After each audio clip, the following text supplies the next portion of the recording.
At ayan mga ka-crypto, balitang XRP po tayo ulit sa video na ito. Sabi po sa ating unang balita rito ay 1,000 XRP can make you big money on the XRP ledger. Developer explains how. Alam nyo ba na hindi mo kailangan ng milyon-milyon para magkaroon ng malaking kapital sa crypto? Minsan ang kailangan mo lang ay tamang strategy at saka tamang ecosystem.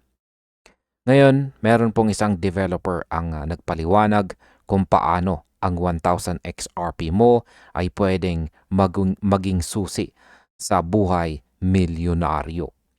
Hindi lang ito tungkol sa pag-hold kay XRP, kundi tungkol sa pag-maximize ng tinatawag po nating XRP Ledger o XRPL. Kaya pag-usapan po natin ang strategy na pwedeng mag-convert ng isang maliit na investment tungo sa 6 na digit or 6 digits na halaga sa dolyar. Yan, pag-usapan po natin ang XRPL. Maraming tao ang bumibili ng XRP at hinahayaan lang ito sa kanilang wallet. Pero ayon po sa developer dito na si Bird, ang tunay na pera ay nasa loob ng ecosystem, partikular na sa mga community-driven tokens at high-momentum meme projects. Dahil po sa bilis ng XRPL at napakababang transaction fees, naging fertile ground ito para sa mga bagong tokens na pwedeng sumabog ang presyo sa loob lang ng ilang araw. Marami pong nag-aakala na sa Ethereum o Solana lang may meme magic. Pero ang XRPL ay may operational efficiency na wala sa iba. Instant settlement at halos libreng gas fees. Ibig sabihin ang 1,000 XRP mo ay pwedeng gamitin para pumasok sa mga proyektong may matinding social sentiment at saka viral potential. Dito po nagsisimula ang laro ng pagpaparami ng iyong tokens. Ngayon ay heto po ang math sa likod ng strategy. Ipinaliwanag ni Bird na sa pamamagitan po ng pagpili ng tamang high momentum token, ang iyong 1,000 XRP ay pwedeng maging 10,000 XRP sa loob lang ng maikling panahon kung tama ang iyong timing. Hindi mo kailangang maghintay ng 10 taon para sa 10 times gain kung alam mo kung saan gumagalaw ang liquidity sa loob ng ledger. Ngayon, kapag nakuha mo na ang 10,000 XRP mula sa mga meme tokens, dito na po papasok ang layered gains. Isipin po ninyo ito mga ka-crypto. Kung ang presyo mismo na XRP ay umakyat sa $10, ang iyong naipong 10,000 XRP ay magiging $100,000 na. Mula po sa initial investment na nasa $1,400 lamang, bigla kang magkakaroon ng mahigit 5 milyong piso. Ito ang kapangyarihan ng paggamit ng ecosystem para palaguin ang iyong main asset. Pero syempre, bago po tayo managinip ng bilyon, kailangan nating pag-usapan ang realidad. Ang pag-invest sa mga meme tokens ay high risk, high reward. Sa bilis ng pag-akyat, pwedeng ganun din kabilis ang pagbaba. Binigyang diin ni Bird na kailangan po ng matinding disiplina at pag-unawa sa momentum trends. Hindi po ito basta-basta pagtaya na parang sa laro. Kailangan mong tignan ang community engagement at ang activity ng mga developers. Ang mga mistimed trades o ang pagpapadala sa bugso ng damdamin ay pwede pong magresulta sa pagkatalo. Pero para po sa mga traders na marunong magbasa ng market at may control sa kanilang emosyon, ang XRPL ay isang playground kung saan ang maliliit na stakes ay pwedeng magbunga ng extraordinary outcomes. At ayan, narito na po ang aking opinyon naman tungkol dito. Sa aking pananaw, ang strategy po na ito ay para lamang sa mga taong handang mag-aral at hindi lang umaasa sa swerte. Ang XRP Ledger ay nag-i-evolve na mula sa pagiging payment rail tungo sa isang wealth creation machine. Marami pa ring tao ang natutulog sa potensyal ng XRPL tokens habang ang iba ay tahimik ng nagpaparami ng kanilang holdings. Hindi mo kailangang maging whale para kumita ng malaki. Kailangan mo lang maging mas mabilis at mas matalino sa paggamit ng iyong 1,000 XRP. Ang oportunidad ay nandyan na po. Ang tanong na lang ay kung handa ka bang aralin ang galawan sa loob ng ledger o mananatili ka na lang na tagapanood sa gilid.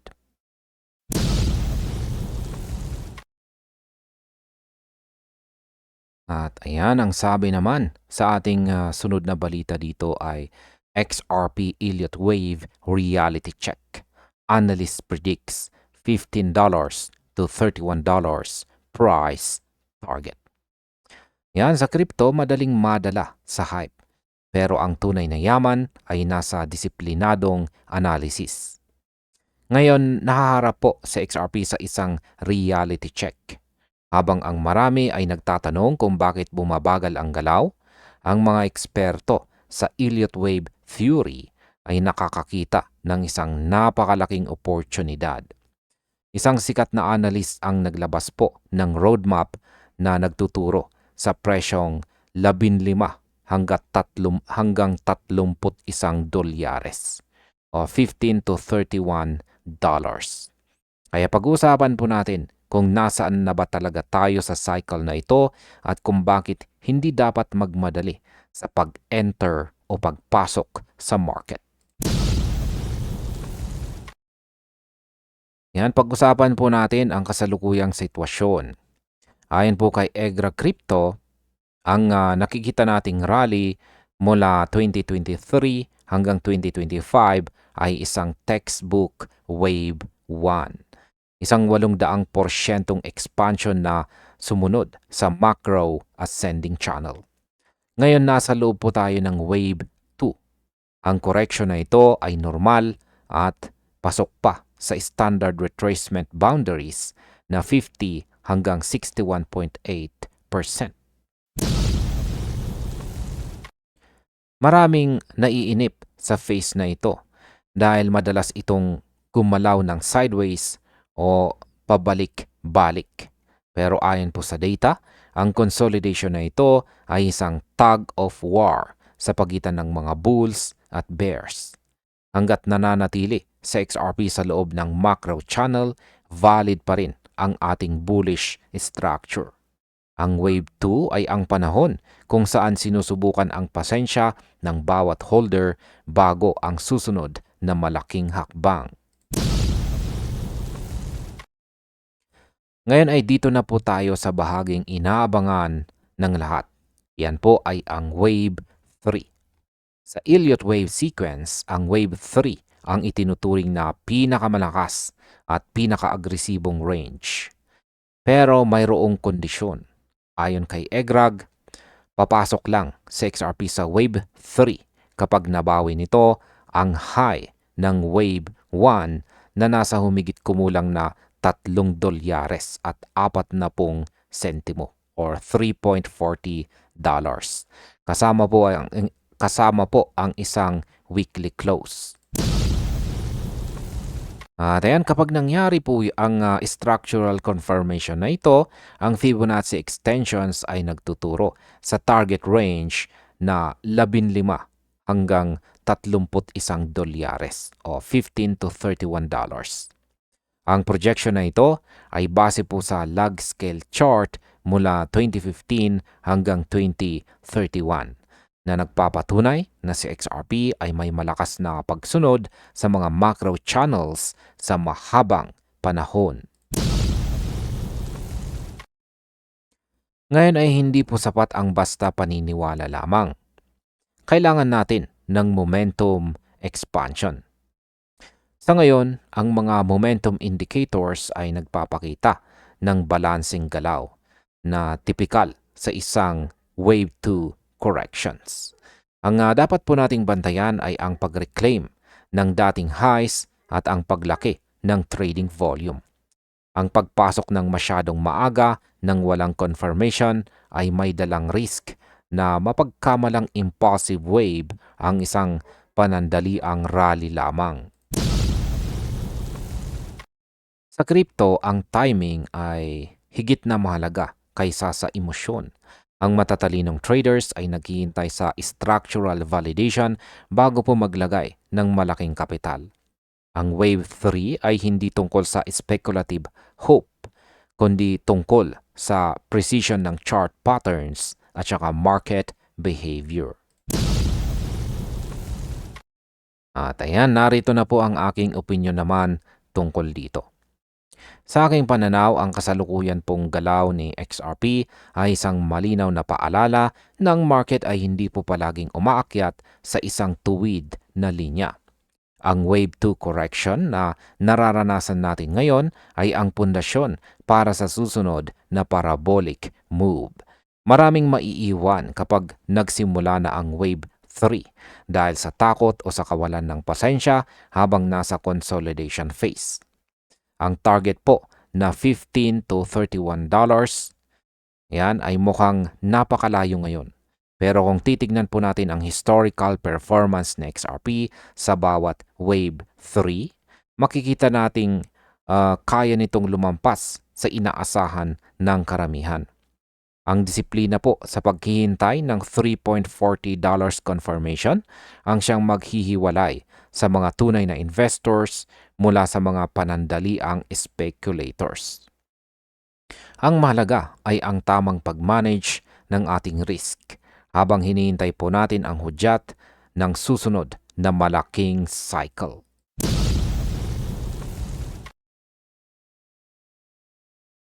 Ayan, sabi naman ng analyst na si Time Traveler, many of you who don't hold XRP will buy at $100 plus with regret. Yan, sa mundo po ng investment, dalawa lamang ang pwedeng mangyari. Alinman sa ikaw ay gagantimpalaan dahil sa iyong maagang paninindigan o paparusahan ka dahil sa iyong pag-aalinlangan. Ngayon, isa pong matapang na babala ang umalingaw-ngaw sa crypto space mula po sa analyst na kilala bilang Time Traveler. Ang kanyang mensahe, marami sa mga hindi humahawak kay XRP ngayon ang mapipilitang bumili sa halagang $100 pataas o $100 plus. Pero sa pagkakataong ito, puno na sila ng pagsisisi. Kaya pag-uusapan po natin ang psychology sa likod ng predicsyong ito at kung bakit ang paghihintay ay may napakataas na presyo. Ngayon, pag-usapan po natin ang tinatawag na cost of hesitation. Ayan po, kay Time Traveler, ang mga assets na may mataas na liquidity at matinding adoption gaya ng XRP ay hindi gumagalaw ng dahan-dahan kapag nagsimula na ang momentum nito. Sa halip, ito ay mabilis na sumisipa. Ang problema sa maraming investors ay ang paghihintay ng tinatawag na confirmation. Gusto muna nilang makitang lumipad na ang presyo bago sila pumasok. Ngayon ay dito po nagkakaroon ng problema. Kapag sa XRP ay tumama na sa mga milestones gaya ng 50 o $100, dito pa lang papasok ang mass retail attention. At ang resulta, mapipilitan silang bumili sa parabolic highs o sa peak ng presyo, habang ang mga maagang pumasok ay nag-i-enjoy na sa kanilang outsized returns. Ang pag-aalinlangan ngayon ay katumbas po ng pagbabayad ng premium sa hinaharap. Ngayon ay bakit nga ba kampante si Time Traveler dito sa kanyang prediction? Tandaan po natin na dati na siyang nagbigay ng mga bullish calls gaya ng $1,000 at ang mga institutional driven rallies na nagkatotoo. Sa kasalukuyang macro setup ng taong ito, 2026, sa XRP ay hindi na lang isang speculative asset.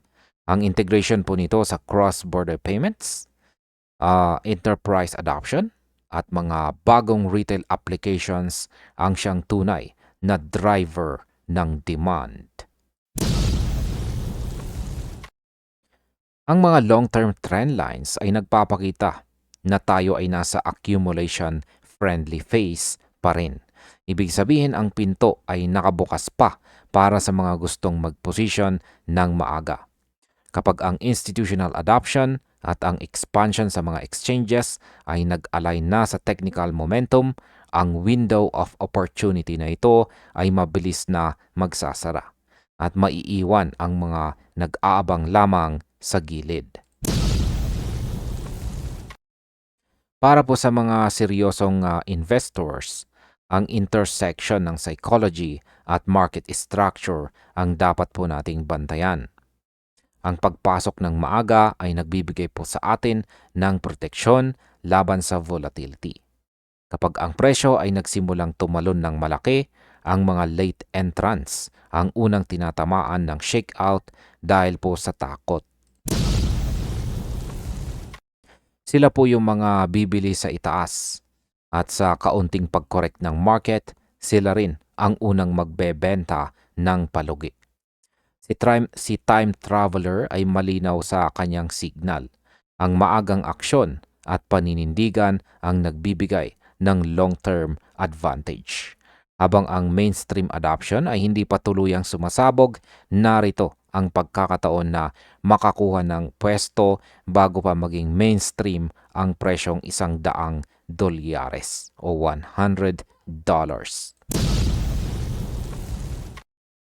At ayan, narito naman po ang aking opinyon tungkol dito.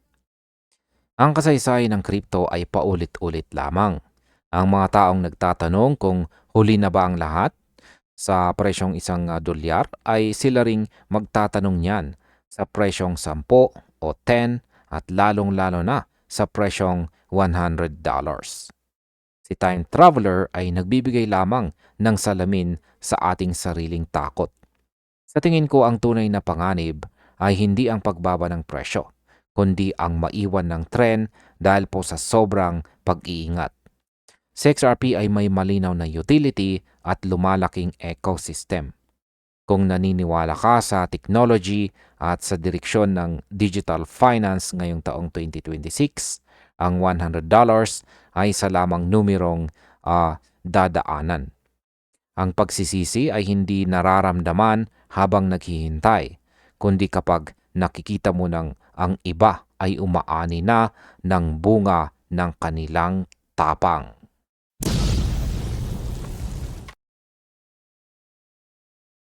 At narito naman ang ating sunod na matinding balita dito. Meron pong isang analyst na nagsabing XRP must stay above this level for doors to open. Ayan, kasi simula pa lang ng ingay sa market ngayon. Matapos po ang mabilis na pag-akyat ni XRP ng mahigit 7%, muli itong humaharap sa isang crucial na pagsubok. Habang si Bitcoin ay naglalaro sa itaas ng $68,000, si XRP naman ay naghahanap ng matibay na tapakan. Maraming analyst ang nagsasabi na may mga pintuan na kailangang magbukas bago natin makita ang $2 o $2. Pero bago po mangyari yan, may isang price level na hindi natin pwedeng hayaang mabutas.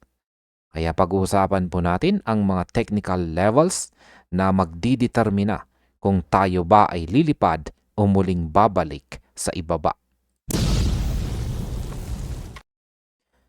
Yan, pag-usapan po natin ang pinaka-importanting numero sa ngayon. At yan po ay ang $1.40. Yan.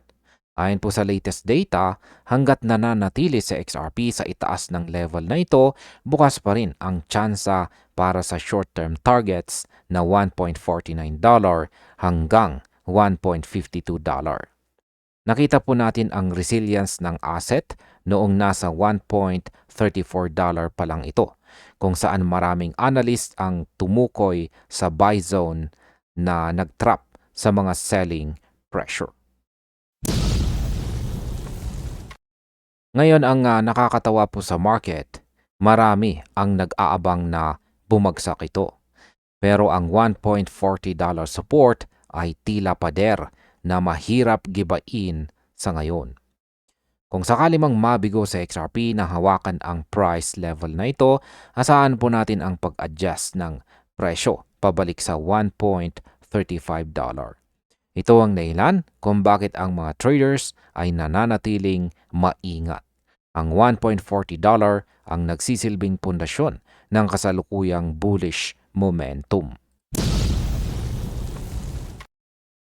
Ngayon kapag nalampasan na ang $1.52, ano na ang susunod? Ang susunod na malaking harang ay nasa presyong $1.68. Ito po ang huling malakas na resistance bago tuluyang magkaroon ng malinaw na landas patungong $2. Marami pong market observers, kabilang na si Crypto Insight UK, ang nagbibigay ng diin sa kahalagahan ng daily close sa itaas po ng $150. Ang $150 ay hindi lang basta technical level. Ito po ay isang psychological buyer. Kapag nagsara ang candle sa itaas nito, kinukumpirma po nito na ang rebound ay may sapat na lakas at hindi lang isang pansamantalang spike na dala ng espekulasyon. Ang pattern na nabubuo ngayon ay nagpapakita ng isang methodical recovery. Isa pong dahan-dahan pero siguradong pag-akyat na mas healthy para sa long-term growth ng asset. Ang isa pang aspeto na dapat po nating bantayan ay ang liquidity at ang mga short positions. Sa kasalukuyan, limitado po ang downside liquidity sa ilalim ng presyo natin ngayon. Samantala ang mga short positions o yung mga pumupusta na babagsak sa XRP ay nagkukumpulan sa itaas. Ang ibig pong sabihin nito, kung magpapatuloy ang pag-akyat ng presyo at mababasag po ang resistance, mapipilitan po ang mga short sellers na i-cover ang kanilang positions. Ito po ang magriresulta sa tinatawag na buying pressure na lalong magpapabilis sa pag-akyat ng presyo. Ang ganitong klaseng dynamics ang pwedeng mag-trigger ng mabilisang paggalaw patungong $1.68 zone kung saan maraming shorts ang pwedeng matrap. At ayan, pag-usapan na po natin ang aking opinion naman tungkol dito. Ayan, sa aking pananaw, ang kasalukuyang galaw ni XRP ay nagpapakita ng matinding resilience sa gitna ng masusing pagsusuri sa buong crypto sector. Ang pagtutok po sa $1.40 support at $1.50 resistance ay tamang diskarte para sa sinumang holder. Bagamat may mga isyo sa labas ng market na nagdadala ng konting kaba, ang technical structure na XRP ay nananatiling intact. Ang pag-akyat sa $2 ay hindi na usapin ng kung posible ba, kundi usapin na lang ng kailan. Ang market ay laging sinusubukan ang mga investors bago ang malaking breakout. At ang susi dito ay ang pagbabantay sa mga key levels na nabanggit. Kaya wag po tayong magpadala sa emosyon. Hayaan po natin ang mga support at resistance levels ang magsalita para po sa ating susunod na hakbang.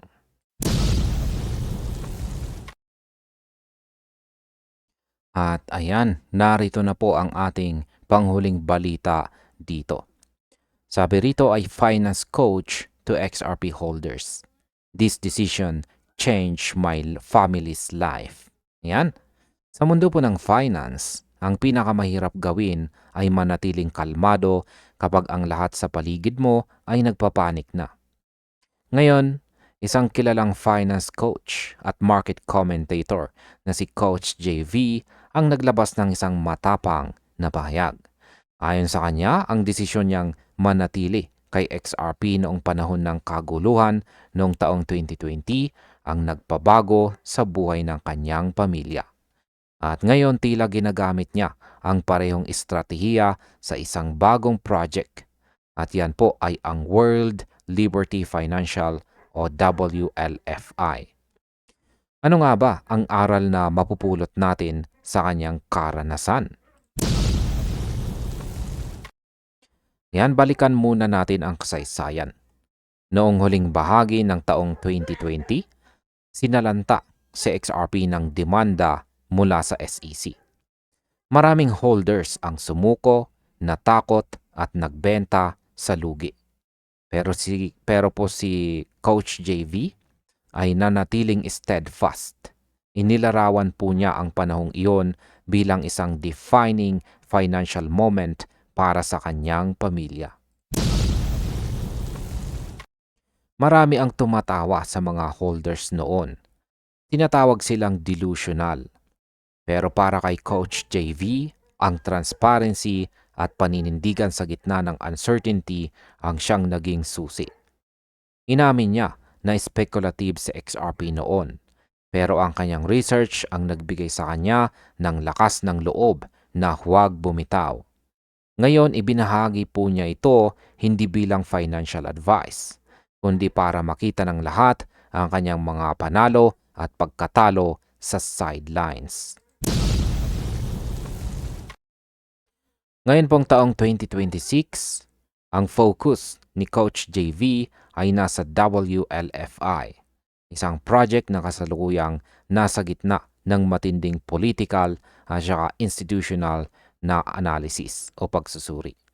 Ang WLFI ay hindi po basta-bastang token.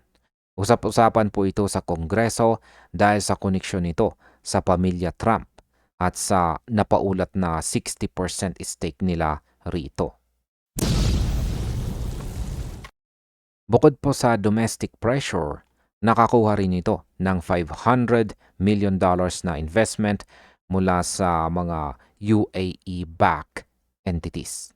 Ang kanilang stablecoin na USD1 ay pinuposisyon bilang bahagi ng isang mas malawak na financial infrastructure.